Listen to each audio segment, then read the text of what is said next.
నమస్తే అండి. మా బాబుకి 6 ఇయర్స్ బ్యాక్ ఫస్ట్ ఇక్కడ చిన్న గడ్డలాగొచ్చింది.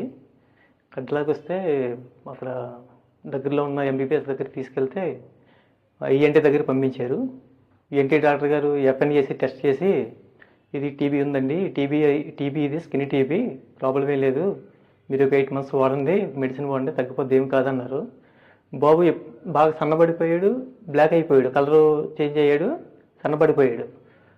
మేమేమనుకున్నామంటే బేసిక్గా టీబీ అంటే సన్నబడతారు కదా, ఆకలి అంటారు కదా అనేసి ఆకలి అంటుండడు వస్తాను, దీనివల్ల కదా అనేసి మేము అనుకున్నాం. అనుకుంటే రోజు రోజుకి వీక్ వెళ్తున్నాడు. ఫుడ్ ఏది పెట్టినా తినేటోడు, ఎంత తిన్నా ఇంకా ఆకలి అంటూ ఉండేవాడు. టీబీ ఉంది కదా దానివల్ల అనేసి అనుకున్నాము. తర్వాత కొంతకాలానికి స్టమక్ పెయిన్ వస్తుంది అనేసి అన్నాడు. మళ్ళీ టీబీ చూసే డాక్టర్ దగ్గరికి తీసుకెళ్ళాము.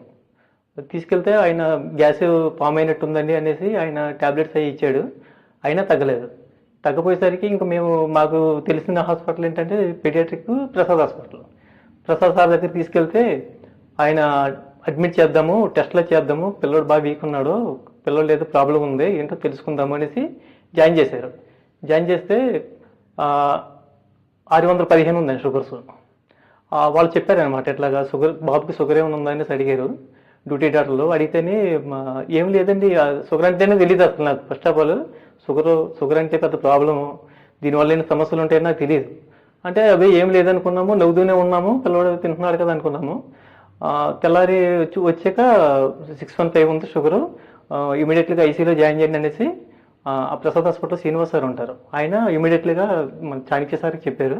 ఆయన ఇమీడియట్లీగా వచ్చారు, అంటే వితిన్ 20 minutes వచ్చారు. హాస్పిటల్కి వచ్చేసి ఆయన చూసి మీరేం కంగారు పడకండి, ఇది ఏం కాదు, నేను చూసుకుంటాను, ప్రాబ్లం ఏం లేదు అనేసి ఆ రోజు వెంటనే ధైర్యం ఇచ్చారు.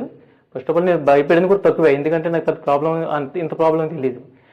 తర్వాత వచ్చిన ఫ్రెండ్స్ వాళ్ళందరూ కూడా అన్నారు, అయ్యో షుగరా, అయ్యో అనేసి అనేవాటికి అప్పుడు తెలిసింది నాకు, ఓహో ఇంత బాగా ఇంత ప్రాబ్లం అనేసి.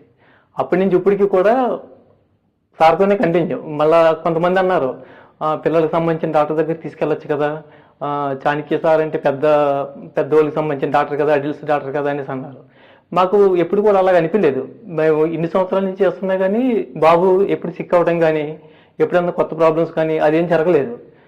సో మేము ఎవరి మాట వినలేదు. మాకు ఈరోజు మా బాబు మాకు ఎలా ఉన్నాడంటే సార్ వల్లే ఉన్నాడు అనేది మాకు ఉంది, మైండ్లో అదే ఉంది. మేము ఎవరి దగ్గరికి వెళ్ళదలుచుకోలేదు, మేము ఎక్కడికి వెళ్ళము.